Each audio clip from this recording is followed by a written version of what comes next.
एक समय की बात है जब एक गांव में मोहिनी नाम की लड़की रहा करती थी। मोहिनी अपने माता पिता के साथ एक छोटे से घर में रहती थी। मोहिनी को बचपन से ही नाचने का बहुत शौक था, पर उसके बाबूजी को उसका नाचना बिल्कुल भी पसंद नहीं था। एक दिन जब मोहिनी के बाबूजी खेतों पर काम करने गए हुए थे, तब मोहिनी उनके पीछे से नाचने लगती है। मोहिनी नाचने में इतनी मगन होती है कि उसे होश ही नहीं होता कि कब उसके बाबूजी पीछे आकर खड़े हो गए। नाचते नाचते मोहिनी एकदम खो जाती है। मोहिनी, ये क्या हो रहा है? अपने बाबूजी की आवाज सुनकर मोहिनी एकदम रुक जाती है। मैंने तुमको इतनी बार मना किया कि मुझे ये तुम्हारा नाचना पसंद नहीं, पर तुमको तो कुछ फर्क ही नहीं पड़ता। बाबूजी, आखिर क्या बुराई है नाचने में? है बुराई। अच्छे घर की लड़कियां कभी नाचा नहीं करती, समझी? आज मैंने आखिरी बार तुमको समझा दिया है। आगे कभी ये गलती दोबारा दोहराई तो अच्छा नहीं होगा। मोहिनी के बाबूजी उस पर गुस्सा करके वहां से चले जाते हैं। मोहिनी बहुत रोती है। बहुत दिन बीत जाते हैं। मोहिनी नाचना बिल्कुल छोड़ देती है। पर एक दिन जब वो मंदिर जा रही होती है तो वो देखती है कि वहीं मंदिर के पास जो जगह है वहाँ काफी सुंदर जगह बनी हुई थी। जी सुनिए। जी बोलिए। क्या ये जगह आपने तैयार करवाई है? क्या यहाँ डांस क्लास शुरू होगी? जी बिल्कुल, बस अगले हफ्ते से ही आप देखना, यहाँ आपको क्या रौनक नजर आएगी। आप भी वैसे यहाँ आ सकती हैं डांस सीखने। मुझे सीखने की जरूरत नहीं है, मैं अच्छा खासा डांस कर लेती हूँ। मैं कैसे यकीन करूँ बिना देखे? वो मैं आपको नहीं दिखा सकती, क्योंकि मेरे बाबूजी को मेरा नाचना बिल्कुल पसंद नहीं। उनको पता लगा तो मुझे जान से मार डालेंगे।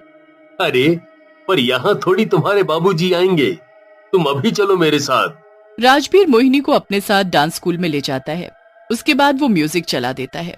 म्यूजिक सुनकर तो मोहिनी के पैर ही नहीं रुकते और फिर तो वो मदहोश होकर नाचना शुरू कर देती है। मोहिनी को ऐसे नाचता देख राजबीर उसे देखता ही रह जाता है। उसे तो उसी पल मोहिनी से प्यार हो जाता है। वाह, सच में कमाल का नाचती हो तुम तो। अपनी तारीफ सुनकर मोहिनी एकदम रुक जाती है। देखा, मैंने कहा था ना। अच्छा चलो अब मैं चलती हूँ, बाबूजी आ गए तो बस हो गया मेरा काम। अरे, पर तुम अपनी इस कला को ऐसे छुपा कर नहीं रख सकती। तुम इस स्कूल की टीचर बन जाओ प्लीज। ऐसा नहीं हो सकता, बाबूजी मार डालेंगे मुझे। उन्हें कुछ पता नहीं चलेगा।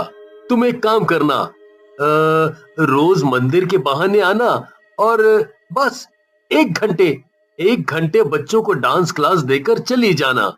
नहीं, ये मुमकिन नहीं। इतना कहकर मोहिनी वहां से भाग जाती है और सीधा अपने घर आती है। मोहिनी के दिमाग में अब हर वक्त वो स्कूल घूमता रहता है। काश मैं बच्चों को डांस क्लास दे पाती। क्यों ना मैं उस लड़के की बात मान लूं, किसी को पता नहीं चलेगा कि मैं कहाँ जाती हूँ। सब तो यही सोचेंगे कि मैं मंदिर गई हूँ। मोहिनी का मन पूरी रात दुविधा में रहता है। पूरी रात उसको बस यही सब सपने आते रहते हैं और सुबह हो जाती है। उठते ही मोहिनी जल्दी से तैयार होकर जाने लगती है। अरे मोहिनी, कहाँ जा रही है? मंदिर। मंदिर जा रही हूँ माँ, और मुझे थोड़ी देर भी हो सकती है। मंदिर में बहुत भीड़ होती है। मोहिनी बड़ी खुशी खुशी मंदिर जाती है और फिर उसके बाद वो चुपके से डांस स्कूल जाकर राजबीर से मिलती है। मुझे पूरा यकीन था कि तुम जरूर आओगी। देखो, तुम्हारे स्टूडेंट तुम्हारा इंतजार कर रहे हैं। अरे वाह, मुझे तो यकीन ही नहीं हो रहा कि मैं इन सबको डांस सिखाऊंगी। मोहिनी बड़े मन से सभी बच्चों को डांस सिखाती है और उसे इतनी खुशी महसूस हो रही होती है कि बस वही जानती है। मोहिनी डांस सिखाने के बाद जल्दी से घर पहुंचती है। पूरा दिन वो बड़ी खुश रहती है। हर दिन अब मोहिनी मंदिर के बहाने बच्चों को डांस सिखाने जाने लगती है। ऐसे ही करते करते महीनों निकल जाते हैं। फिर एक दिन जब मोहिनी डांस क्लास में होती है, तब उसके बाबूजी घर आकर उससे पूछने लगते हैं, अरे वो तो मंदिर गई है। अरे, मुझे उससे जरूरी काम है। मैं मंदिर ही जाता हूँ। मोहिनी के बाबूजी उस दिन मंदिर पहुंच जाते हैं और पूरे मंदिर में उनको मोहिनी दिखाई ही नहीं देती। और फिर वो वापस आने ही लगते हैं कि वो मोहिनी को उस डांस स्कूल से बाहर देख लेते हैं। मोहिनी! बाबूजी, हे भगवान, ये क्या हो गया?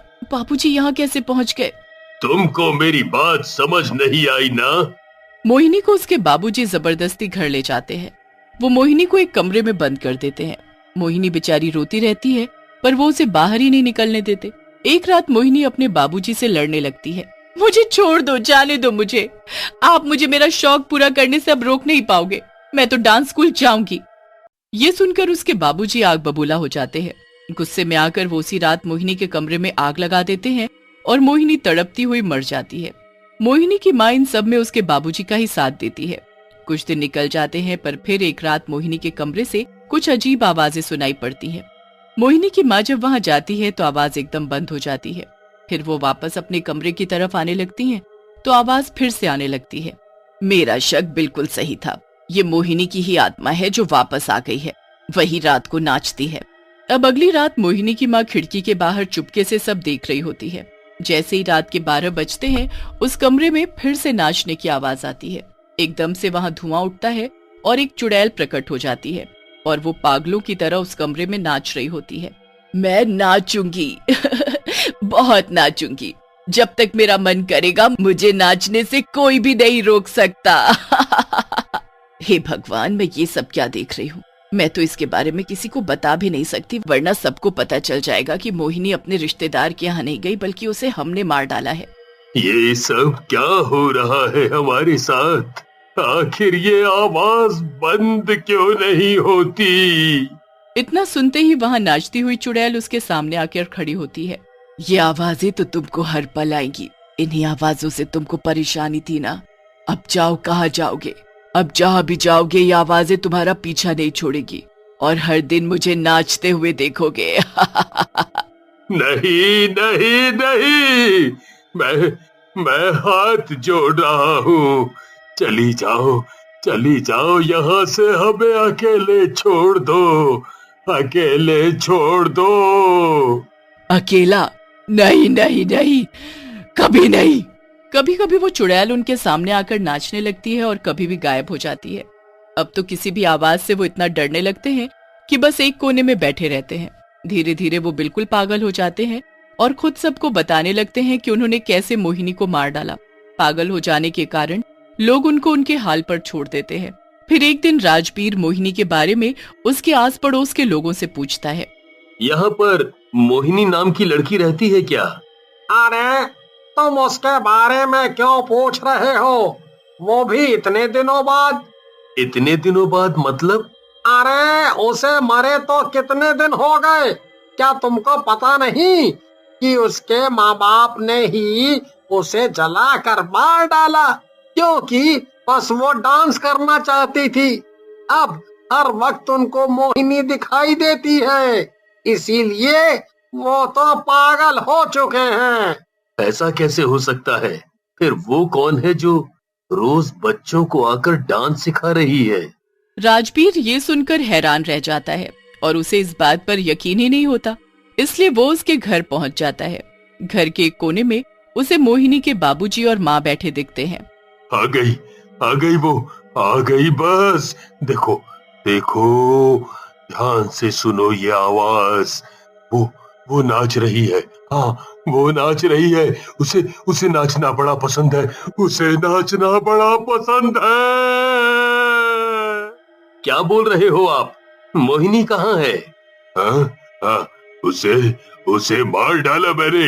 इन्हीं हाथों से आग लगा दी मैंने उसमें, पर वो आ गई है, वो वापस आ गई है। मार डालेगी वो हमें। ये सुनकर राजबीर के होश उड़ जाते हैं। वो चुपचाप वहाँ से सीधा डांस क्लास में जाता है। वो मर चुकी तो पिछले 1 महीने से वो कैसे मुझसे मिलने आ सकती है? कैसे बच्चों को डांस सिखा सकती है? राजबीर, मैं आ गई। राजबीर आवाज सुनते ही सुन्न रह जाता है। वो पीछे मुड़ता है तो मोहिनी उसके सामने खड़ी होती है। क्या हुआ? तुम ऐसे कोने में अकेले क्यों बैठे हो? और आज बच्चे नहीं आए क्या? हाँ, नहीं, वो उनकी आज छुट्टी है। राजबीर को मोहिनी का सच पता होता है, पर वो उसे कभी नहीं बताता। मोहिनी रोज बच्चों को डांस सिखाने आती है, पर उसका मन कभी नहीं करता कि वो उसे ये सच बता दे कि वो उसका सच जानता है, क्योंकि उसे ये बात अच्छे से पता होती है कि जिस दिन वो मोहिनी को ये बात बता देगा, वो शायद मोहिनी का यहाँ आखिरी दिन होगा। और राजबीर हमेशा ये चाहता था कि चाहे मरने के बाद ही सही, पर मोहिनी अपना शौक पूरा करे।